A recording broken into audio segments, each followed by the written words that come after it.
ዓለም ስለ መብትና እኩልነት ሳይንቲስቶችን ከመላኳ ከሺህ ዓመታት በፊት በዋግ ኽምራ ምድር ሁሉም ሴቶች እንደ ንግስት ነበሩ።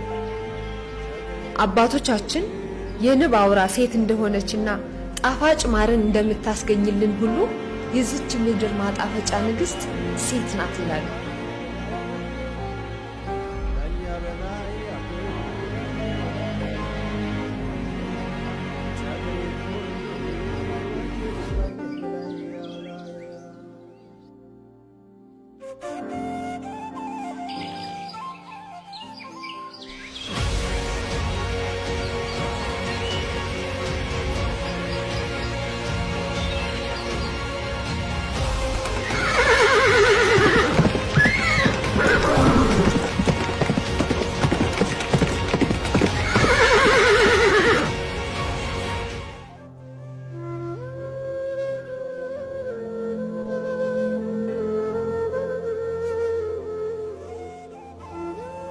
ለተሰበረው ጋሻ፣ ለተጠማው ውሃ፣ ለተራበው ማዕድ የምትሆን የሰላም እናት ናት።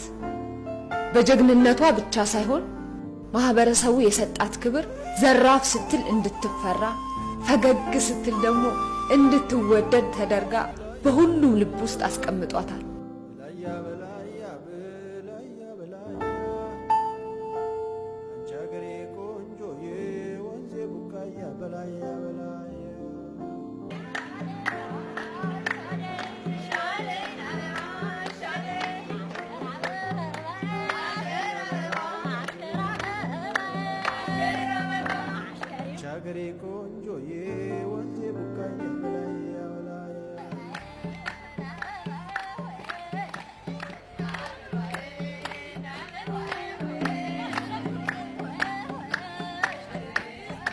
አያቶቼ ከሁሉም አስቀድመው በሻደይ ጨዋታ ላይ ነፃነቴን የሰጡኝ የሻደዩ እመቤት ማርካን ምስጋናው ይባላል። በዋግ ኽምራ ምድር የሴትን ልጅ ክብርና ዘውድ ይዤ መጥቻለሁ።